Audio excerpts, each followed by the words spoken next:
여러분, 비유라고 하는 말은 옆으로와 던지다라는 말의 합성어입니다. 옆으로 던진다. 그래서 뭔가 비교하고 대조해서 이해할 수 있도록 하는 말씀인 것입니다. 특별히 예수님께서 많은 말씀을 비유로 말씀하신 것을 우리는 공간복음서에서 볼 수 있는 것입니다. 여기 본문 11절에서 16절까지 보면 예수님께서 비유의 목적이 기록되어져 있는 것을 볼 수 있습니다. 누군가에게는 이 비유의 말씀을 들으면 기쁘게 사실 것이다. 그리고 누군가에게는 숨겨져 있는 말씀이다. 이렇게 말씀하고 있는 것을 볼 수 있습니다. 똑같은 말씀을 듣는데 어떤 사람들에게는 이해하기 어려운 말씀이라는 거예요. 그리고 어떤 사람들에게는 말씀을 이해하고 말씀을 받아들이기 어렵지 않은 말씀이라고 말씀하고 있는 것입니다. 여러분, 예수님께서 이 땅에 오셔서 제일 먼저 공생애를 시작하시면서 하신 말씀이 회개하라 천국이 가까이 왔다, 이렇게 말씀하셨습니다. 우리가 잘 아는 세례 요한도 그가 처음으로 외쳤던 말씀이 회개하라 천국이 가까이 왔다라고 하는 말씀을 증거했던 것입니다. 천국, 우리는 다 죽어서 가는 것이 천국이라고 생각합니다. 여러분, 기독교의 핵심이고요, 시작과 끝이라고 해도 과언이 아닐 만큼 여러분, 천국은 대단히 중요한 것입니다. 그런데 어떤 사람도 지금 천국에 가겠느냐라고 물어보면 그렇게 하겠습니다라고 대답할 사람이 과연 몇 사람이나 있겠느냐. 아무리 천국이 좋아도 이 생에 내가 거지처럼 살아도 힘들고 어렵고 고통 가운데 있어도 내가 이 생에서 하루를 더 살면 살지 죽어서 천국 가기를 원하는 사람이 극히 드문다는 말입니다. 그렇다면 여러분, 우리의 신앙은 무엇입니까? 우리는 무엇을 사모하고 살고 있습니까? 여러분, 주님께서 우리에게 분명하게 말씀하셨습니다. 예비되면 내가 다시 와서 너희를 데려올 것이다. 주님이 말씀하셨습니다. 기독교의 처음과 시작이 천국에 대한 거예요. 천국에 대한 것입니다. 예수님도 처음으로 천국이 가까이 왔다라고 말씀하셨어요. 그런데 여러분, 우리는 그 천국을 별로 그렇게 사모하지 않아요. 입으로는 천국을 사모합니다. 천국에 가고 싶습니다. 그렇게 이야기하는지 모르겠습니다만은 여러분, 개인적으로 나 자신에게 물어보십시오. 지금 죽어서 천국 가는 게 소원인가? 라고 하는 거예요.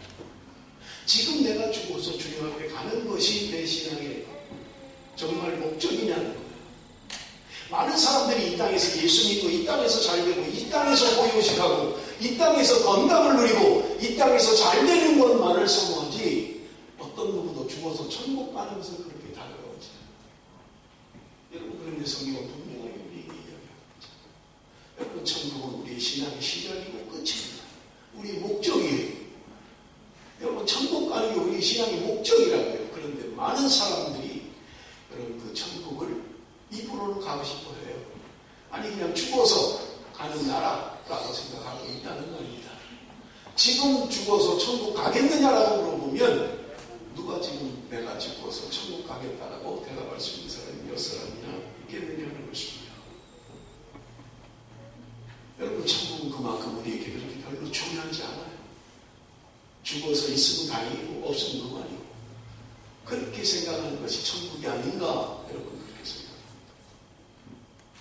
여러분, 나는 과연 천국에 대한 소망을 가지고 있습니까? 주님께서 선지자가 그렇게 외쳤던 그 천국에 대한 소망이 나에게 있느냐는 거예요. 여러분, 천국에 대한 소망이 내게 없다면, 아니, 여러분, 내가 지금 죽으면 천국 갈 자신이 있다. 나는 지금 죽으면, 지금 죽어도 나는 천국 간다. 라고 믿고 있는 사람이 얼마나 되겠느냐. 지금 내가 죽으면 천국 간다. 라고 그렇게 확신할 수 있는 사람. 여러분, 내가 천국 가는 게 확신이 되어지지 않는다면 여러분은 구원받지 못한 것입니다. 여러분, 구원받지 못했어요. 내가 지금 죽어도 천국 갈 자신이 없으면 여러분 구원받은 거 아니에요. 구원의 확신이 있다면 지금 죽어도 나는 천국 가야 돼요. 그렇잖아요. 내가 지금 예수를 믿고 여러분, 내가 지금 죽어도 우리는 천국의 눈을 뜨고 있습니다. 그런데 여러분, 주님이 우리에게 그토록 말씀하셨던 그 천국에 대한 소망이 우리에게 별로 없다는 말이에요. 이 땅에서 좀 더 잘 됐으면 좋겠고, 이 땅에서 뭔가 나은 삶을 살았으면 좋겠고, 힘들고 어려워도 이 땅에서 오래 살았으면 좋겠고, 여러분, 우리의 신앙의 핵심이 아닌가 그렇게 생각합니다. 예수님께서 왜 많은 비유의 말씀 가운데 천국을 비유하면서 첫 번째로 씨 뿌리는 자에 대한 비유로 우리에게 말씀하셔야 된다는 것입니다. 여러분 여기 오늘 보면은 네 가지 다른 종류의 밭이 등장하고 있는 것을 우리는 볼 수 있습니다. 제일 첫 번째가 길가에 떨어진 길가와 같은 밭을 이야기하고 있습니다. 4절 말씀입니다. 뿌릴새 더러운 길가에 떨어지면 새들이 와서 먹어버렸고, 제자들에게 비유로 말씀하셨습니다만은 제자들이 그 비유를 이해하지 못했어요. 그래서 제자들이 예수님께 질문합니다. 이 비유가 도대체 무슨 뜻입니까? 예수님께서 특별하게 이 비유에 대한 말씀을 해석을 해주셨습니다. 이건 이런 뜻이다. 여러분 19절 말씀입니다. 길가에 떨어졌고 새들이 와서 먹어버린 것을 예수님이 이렇게 해석을 해주셨습니다. 19절 말씀 다 같이 읽습니다. 시작. 아무나 좋은 말씀을 듣고 깨닫지 못할 때는 악한 자가 와서 그 마음에 부러진 것을 빼앗나니 이는 곧 길가에 부러진 자요. 아무나 좋은 말씀을 듣고 깨닫지 못할 때는 악한 자가 와서 그 마음에 뿌린 것을 빼앗나니 이는 곧 길가에 뿌린 자다. 길가에 뿌려졌다는 말은 말씀을 듣기는 듣는데 깨닫지 못한다. 그래서 악한 자가 그것을 빼앗아 간다. 그렇게 이야기합니다. 여러분 동일한 비유의 말씀이 다른 복음서에도 동일한 비유의 말씀이 있습니다. 마가복음 4장 15절에는 악한 자라는 말 대신에 사단이다 그렇게 이야기합니다. 그런가 하면 누가복음 8장 12절에는 마귀다 그렇게 이야기합니다. 우리가 말씀을 듣긴 듣지만 깨닫지 못할 때 마귀가 사단이 우리의 말씀을 빼앗아가 버리는 겁니다. 여러분 이스라엘의 길가라고 하는 것은요 사람들이 많이 다녀서 길이 반질반질한 길이에요. 여러분 옛날 시골길을 생각하시면 돼요. 사람들이 많이 다니는 길. 그래서 길이 완전히 굳어가지고 반질반질한 길. 그게 길가예요. 여기는 씨가 떨어져도 뿌리를 내리지 못하는. 그래서 새가 와서 바로 잡아 채버리고 마는 거예요. 그런데 그것이 뭐냐? 마귀다. 사단이 우리의 말씀을 빼앗아가 버립니다. 우리가 말씀을 깨닫는 게 없을 때 사단이 우리의 말씀을 빼앗아가 버린다고 이야기하고 있는 것입니다. 여러분 철로 역정을 지은 존 버년이라고 하는 사람이 처음부터 그리스도인이 아니었어요. 그는 무신론자였습니다. 교회를 다니긴 다녔어요. 그리고 말씀을 듣고 설교도 들었어요. 그런데는 무신론자였던 것입니다. 그런데 이 존 버년이 하루는 의문이 생겼어요. 내가 이토록 오랫동안 교회를 다니고 그렇게 오랫동안 설교를 들었는데 내 삶은 왜 변화가 없는 걸까? 나는 왜 확신이 없는 걸까? 의문이 생겼던 것입니다. 그런데 존 버년이 마태복음 13장을 읽다가 깨달은 게 있었어요.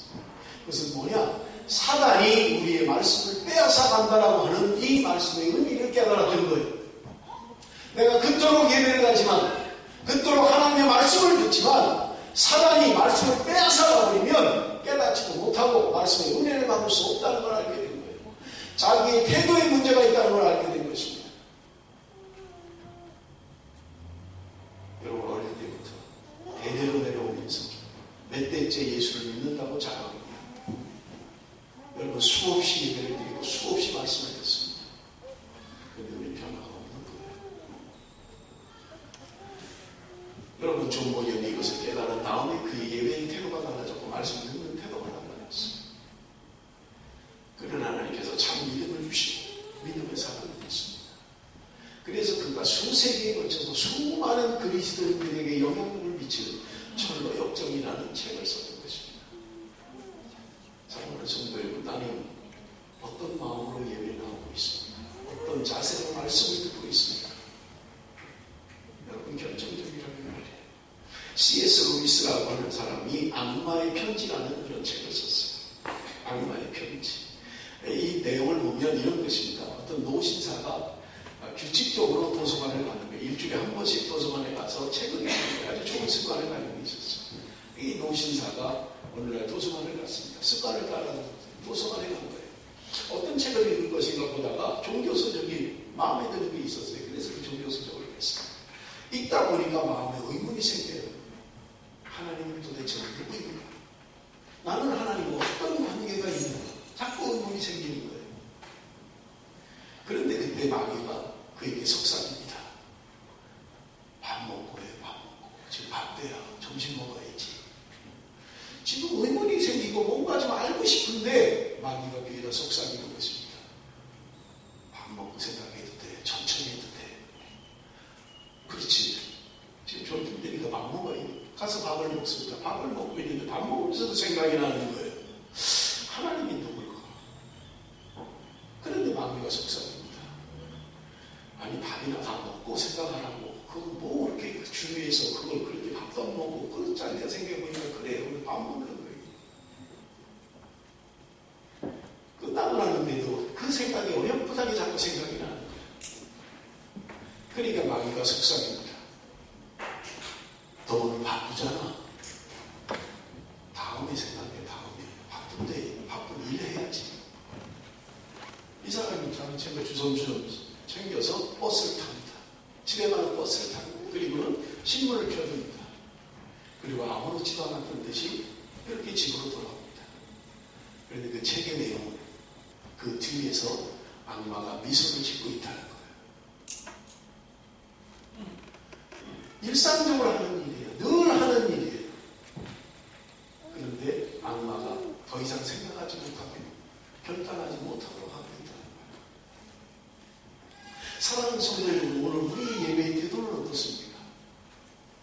말씀을 듣고 은혜를 받기도 해요. 아, 그렇게 살아야지. 그런데 문방만 나가면 밥 먹어야지. 밥이 항상 문제니 밥. 그렇지, 오늘 메뉴가 뭐지? 오늘 메뉴 갈비탕이 되네. 오, 맛있겠는데. 그러고는요, 커피 한 잔 먹어야지. 밥 먹었으니까. 그러고는 또 일상 얘기하는 거예요. 어떻게 지내셨습니까? 애들은 어떻습니까? 일상 얘기하는 거예요. 그런 식으로 가는 거예요. 매번 반복되는 예배가 동일한 거예요.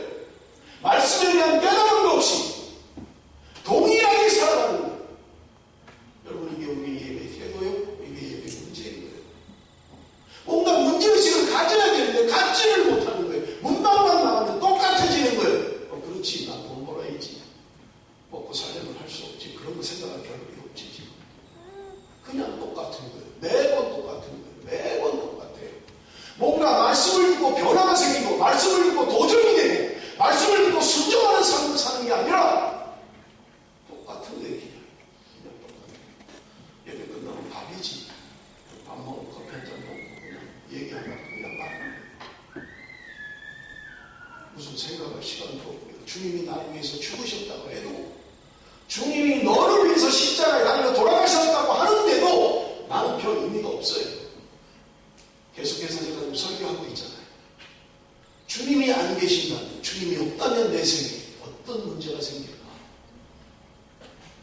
대단히 죄송합니다만 목사로서 별로 달라질 게 없을 것 같아요.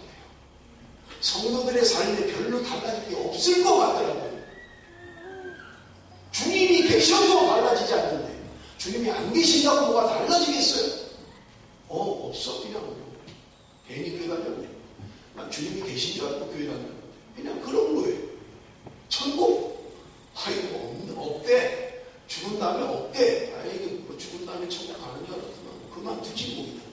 별로 그렇게 중요하지 않아요. 내 인생에 예수도 중요하지 않고 천국도 중요하지 않아요. 내 인생이 중요한 것은 이 땅에서 어떻게 살 것인가가 항상 내 관심일 뿐이에요. 누가 나를 위해서 죽었다는데도 전혀 관심 없어요. 죽었으면 죽었고 말면 말고 그냥 그런 거예요. 여러분, 오늘 우리가 이렇게 신앙생활하고 있지는 않느냐는 거예요. 매번 주일날 그냥 구태의연하게 그냥 예배 나와서 그냥 예배 드리고 그냥 밥 먹고 그러고 가는 거예요. 그리고 또 일상으로 돌아가고 또 주일 되면 오는 거예요. 그냥 그리고 예배 드리고 아무 생각 없이. 주님이 너를 위해서 십자가에 달려 돌아가셨다고 별로 관계가 없어요. 내게 중요한 건 이 땅에서 내가 어떻게 잘 살 것인가, 어떻게 돈을 벌 것인가, 어떻게 생존할까, 이것밖에 없는 거예요. 그렇지 않고서야 우리의 삶이 이렇게 달라지지 않을 수가 있을까요? 이렇게 달라지지 않을 수가 있을까요? 여러분, 누군가 나를 위해서 죽었다는 이 말이 여러분 그냥 친구라고 하더라도 여러분 이럴 수는 없잖아요. 우리는 그냥 또 지나가요. 예배 끝나면 또 그냥 지나가요. 그냥 와서 잠깐 설교할 때 설교 들을 때 잠깐 생각하고 그냥 왜 목사 오늘 열 올리지? 아이고 뭐 이렇게 흥분했어요. 그냥 좋게 조용조용히도 다 알아듣는데 뭐 할라? 그리고 또 가는 그리고 또 전혀 우리의 삶에 변함없이 이렇게 우리는 살아가고 있지 않느냐.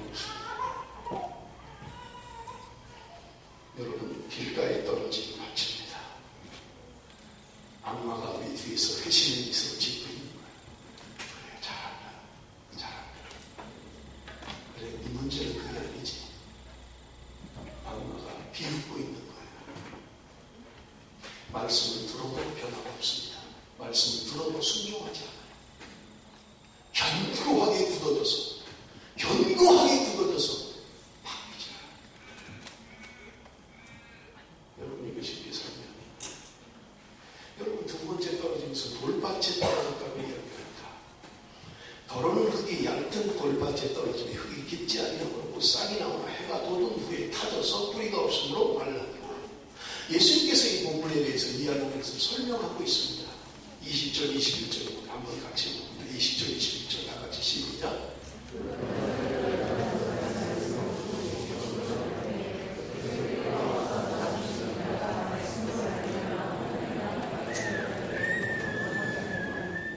돌밭에 떨어졌다는 게 흙이 깊지 않아서 싹이 나오나 해가 돋으면 타져서 뿌리가 없으면 말라버렸다.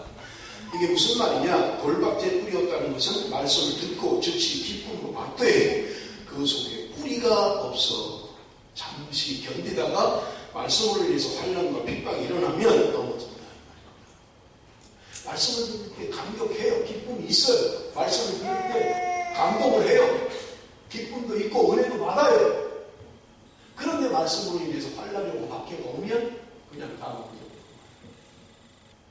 제가 일부 예배 때 그랬어요. 뭐 환난, 박해 이런 너무 거창한 용어 말고 막 뭐 대단한 것 같잖아요. 막 환난, 박해 이러니까 고난이 오고 너무 거창한 것 같아요. 그런 거 말고 그냥 우리 솔직히 얘기하자고요. 신앙생활하면서 자존심만 조금 상해도 우리가 얼마나 신앙생활이 똑바로 못합니까?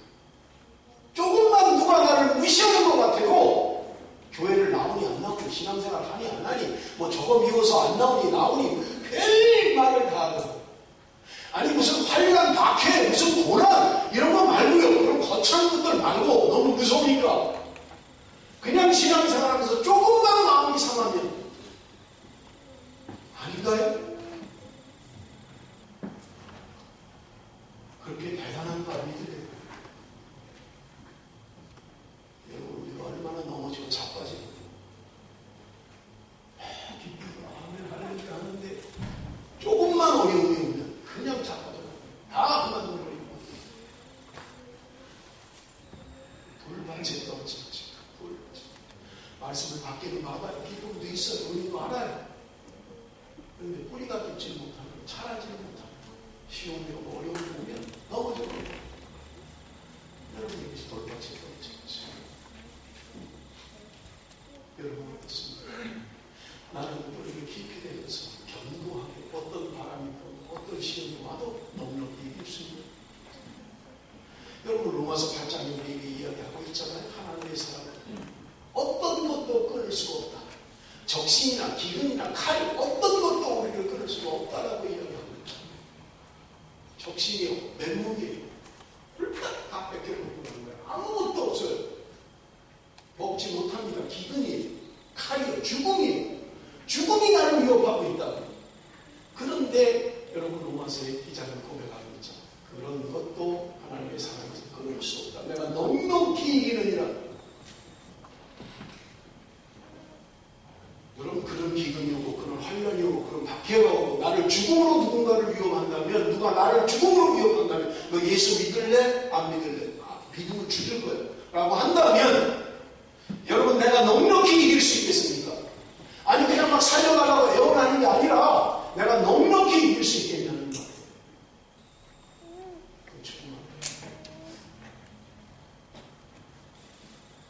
제가 종종 이야기하잖아요. 우리 교단 샘플교회 아프가니스탄에 선교 갔다가 두 사람이 죽었잖아요. 너무 비참하게 죽어서 언론에 발표를 못했어요. 너무 비참하게 죽여서 언론에 보도되면 너무 충격받을까 봐. 여러분 이 손가락을 많이 하나씩 잘라냈어요. 잘라냈다. 발가락을 하나씩 잘라냈어요. 네가 예수 믿을래 안 믿을래? 예수 믿어? 꽉 잘라버려. 열 손가락 다 잘랐어요. 열 발가락 다 잘랐어요. 그리고는 수없이 찔러서 죽였어요. 여러분 이 고통 앞에 내가 예수 그리스도로 말미암아 하나님의 사랑으로 말미암아 내가 넉넉히 이기고 그런 고통 가운데서도 예수 그리스도를 선포하고 수가 있을 수 있겠느냐는 거예요. 여러분 그런 거 말고 뭐 잘라지고 죽고 이런 거 말고도요. 뭐 조금만 자존심 상하면 조금만 마음이 상하면 뭐 예수 믿니 안 믿니 교회 다니니 안 다니니 뭐 우리가 그런 거 있잖아요. 은혜를 받았어요. 기쁨으로 받았어요. 그런데 잘하지 못하는 거예요. 돌밭에 떨어졌기 때문에. 여러분 세 번째로 가시밭입니다. 떨어는 가시밭 위에 떨어지는데 가시가 달아서 기분을 나빴다. 22절에 예수님께서 이 본문에 대한 해석을 하고 있습니다. 다 같이 읽어봅니다. 22절 다 같이 시작.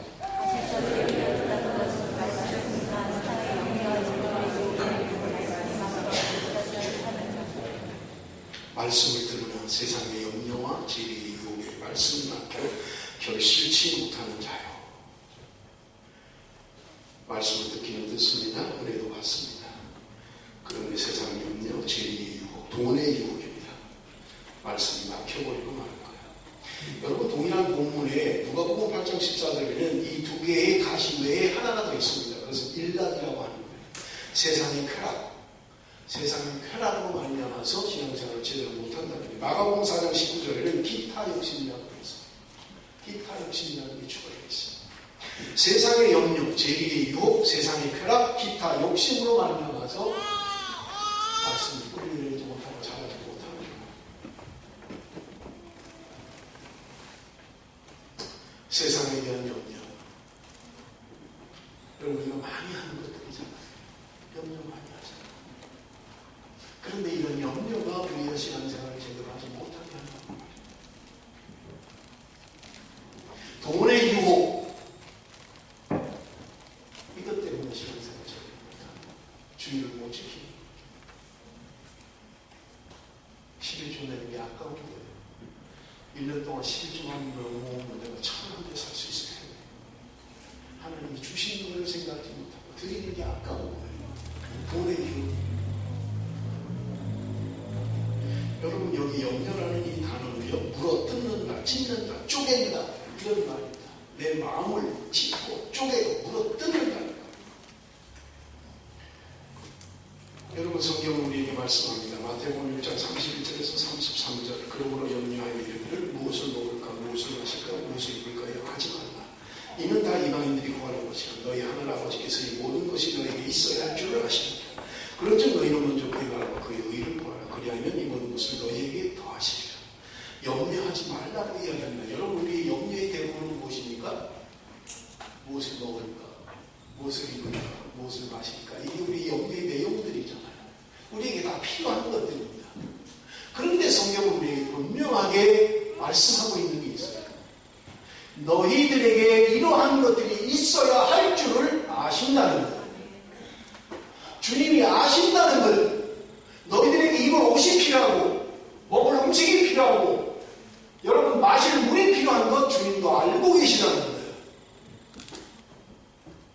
여러분 종종 듣는 말이 그런 말입니다. 목사는 세상을 몰라. 목사는 뭐 맨날 지가 말씀만 전하니까 말이야. 성도들이 얼마나 힘들게 사는지 세상에서 얼마나 힘들게 돈을 벌으려면 어떻게 사는지 몰라. 목사가 알면 뭘 알겠어 세상을. 여러분 주님이 말씀하고 계십니다. 너희들에게 입을 것과 마실 것과 먹을 게 필요한 걸 알고 있다. 주님이 말씀하십니다. 그럼에도 불구하고 너희는 먼저 그의 나라와 그의 의를 구하라고 말씀하고 우리에게 필요한 걸 주님이 모르시는 분이 아니에요. 주님이 몰라서 말씀하시잖아요. 알고 계시다. 그럼에도 불구하고 너희는 먼저 그의 나라와 그의 의를 구하라고 말씀합니다. 그런데 여러분 우리는 어떻습니까? 내 삶의 우선순위는 무엇입니까? 내 생애의 우선순위는 뭐예요? 여러분 그의 나라와 그의 의가 내 인생의 우선순위가 되고 있습니다. 아니면 무엇을 먹을까, 무엇을 마실까, 무엇을 입을까가 내 인생의 우선순위가 되어 있습니다. 여러분 창세기서부터 요한계시록까지 성경은요 분명하게 말씀에 대한 순종이냐 말씀에 대한 불순종이냐 이것이 우리가 선택해야 될 것입니다. 분명히 창세기부터 요한계시록까지 성경의 주제는 분명히 너희들이 말씀에 순종하여 살면 내가 너희들을 먹일 것이고 입힐 것이고 너희들을 인도할 것이고 너희들을 축복할 것이다. 그러나 너희들이 불순종하면 내가 너희들에게 저주를 내릴 것이다. 이게 성경의 핵심이에요.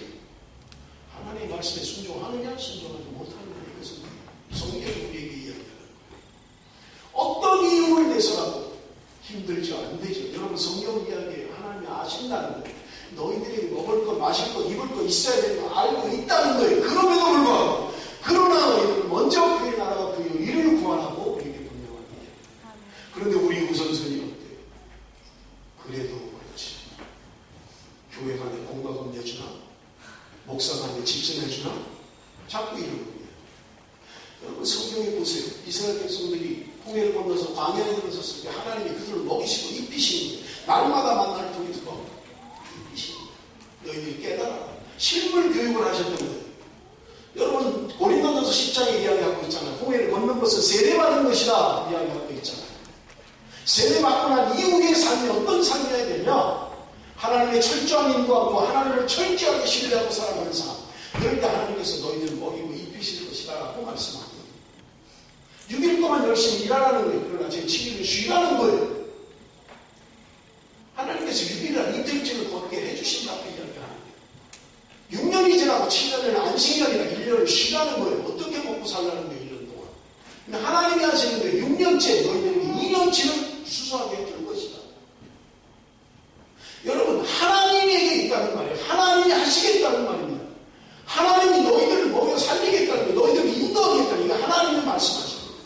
광야의 삶을 통해서 우리에게 실물 교육을 하고 계시고 너희가 세례받고 하나님의 자녀가 됐다면 너희들이 그리스도인이 되었다면 이제는 애국의 삶 자꾸 생각하지 말라는 거예요. 이제는 새로운 세계를 향해서 가라는 거예요. 약속의 땅으로 가라는 거예요. 내가 너희들을 먹일 거야. 너희들을 인도할 거야. 이게 하나님이 우리에게 말씀하시는 거예요. 그런데 우리는 계속해서 애국을 버려요. 애국의 삶을 버리지 못하는 거예요. 그 습관과 그것을 버리지 못하는 거예요. 신앙생활을 하면서도 버리지 못하고 있는 거예요. 그리고 교회 안에서도 마치 애굽의 삶이 정성이 있느냐 그걸 자꾸 얘기하는 거예요. 무슨 하나님의 역사가 있고 하나님의 은혜가 있고 무슨 하나님의 능력이 나타날 수 있느냐는 말이에요. 순종하고 나가는 자들에게 하나님이 역사하시는 거지. 계산은 세상적으로 하고 있는데 모든 계산을 애굽의 방식으로서 계산을 하고 있는데 하나님 어떻게 역사하시느냐. 내가 믿고 순종하고 나갈 때 하나님이 역사하시는 거예요. 그걸 경험하지 못하는 거예요. 왜? 맡기질 않으니까. 맡겨본 적이 없으니까. 하나님이 인도하시고 역사하시고 하시는 걸 경험하지 못하는 거예요. 그러니까 모든 생각은 육신적인 생각만 하고 있는 거예요. 하나님의 자녀가 되었다고 하면서도 여전히 육신의 생각이 있는 거예요. 애굽의 생활 습관, 애굽의 방식, 옛사람의 생활 방식을 그대로 가지고 있는 거예요. 변화되지 않아요. 그리스도 안에서 새로운 피조물이라고 이야기하는데도 우리는 전혀 새로운 피조물이 되지 못합니다. 디모데전서 6장 10절입니다. 돈을 사랑하는 일만하게 뿌리가 되면 이것을 사모하는 자들이 미혹을 받아 믿음에서 떠나 많은 근심으로서 자기를 찔렀도다. 돈을 사랑하면 일만하게 뿌리가 된다는 거예요. 일만 악의 뿌리가 된다는 거예요. 돈을 사랑하는 거예요. 그들이 결국은 떠나서 믿음의 길을 떠나게 된다는 거예요. 그리고 근심으로 자기를 찌르게 된다는 겁니다. 그런데도 여러분 우리는 돈. 성경이 얘기하고 있잖아요. 너희가 돈을 사랑하면 안 된다는 거예요. 돈을 따라가면 안 된다는 게 돈이 필요 없다는 게 아니에요. 일하지 말라는 게 아닙니다. 돈이 인생의 목적이 되면 안 된다는 거예요. 돈이 우리 인생의 가치가 되면 안 된다는 거예요. 여러분 성경은 어디에서 일하지 말라고 이야기하지 않습니다. 일하라는 거예요. 그러나 하나님이 하신다는 걸 인정하라는 거예요. 내가 농사를 짓습니다만 하나님이 하시는 걸 인정하라는 거예요. 하나님이 늦은 비와 이른 비를 주시고 하나님이 추수하게 하셔야 할 수 있다는 겁니다. 내가 하는 게 아니라는 겁니다. 신명기 18장 17절 18절 좀 띄워주세요. 신명기 8장 17절 18절 다 같이 읽습니다. 시작. 그러나 내가 마음에 이르기를 내 능력과 내 손에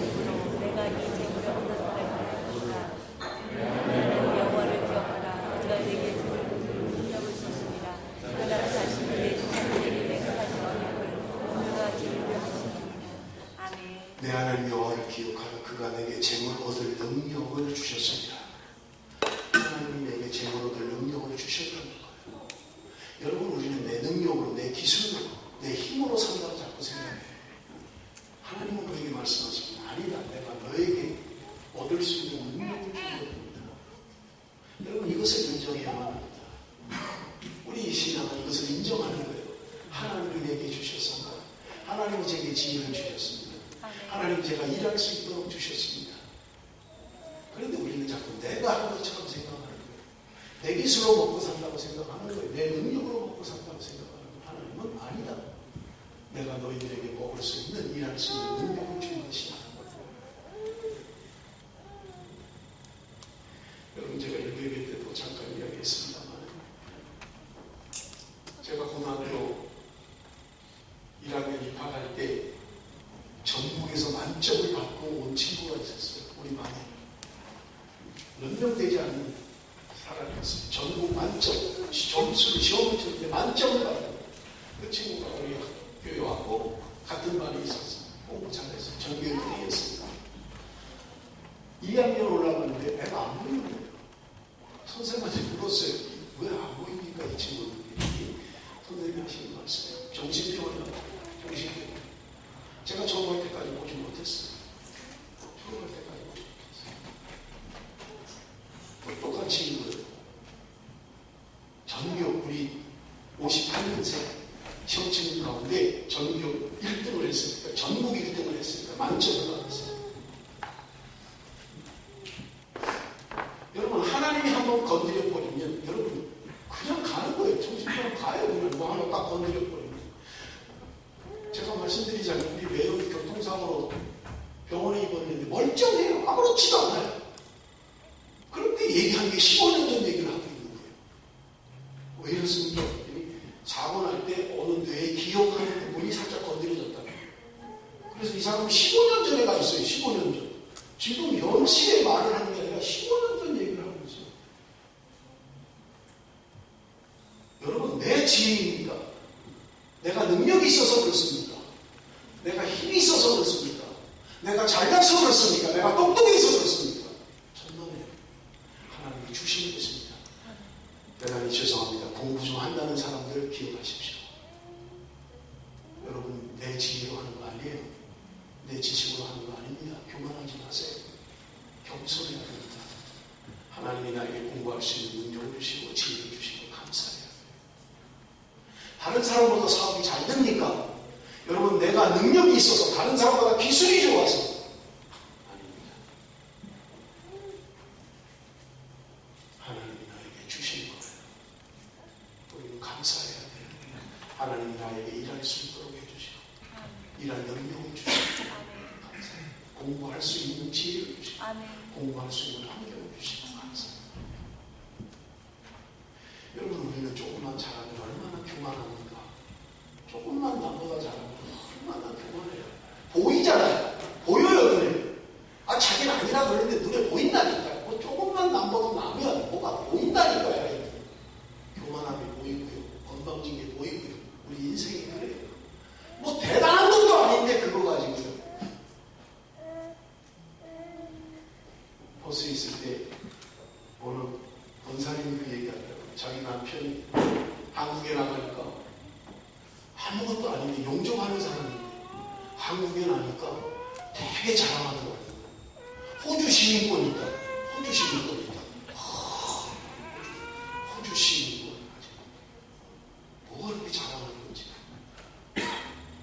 여러분, 우리가 조금만 남보다 나면 자랑하려고, 그저 나를 드러내려고 얼마나 우리가 인정 안 해주면 난리가 나잖아요. 항상 인정해줘야 돼서 칭찬해줘요. 여러분, 하나님이 나에게 주신 것이라면 일할 수 있는 능력을 주시고 하나님이 나에게 일할 수 있는 힘을 주십니다.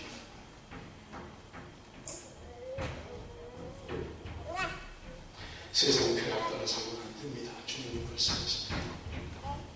여러분, 마지막으로 좋은 땅에 밭을 맺는 겁니다.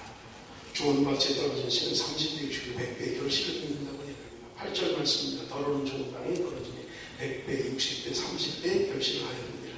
주님께서 설명을 해주십니다. 23절입니다. 다 같이 읽습니다. 23절 다 같이 시작. 좋은 땅에 말씀을 듣고 깨달은 자는 결실하여 100배, 60배, 30배 되느니라 하시다. 좋은 땅에 떨어졌다는 말은 말씀을 듣고 깨달은 것이다.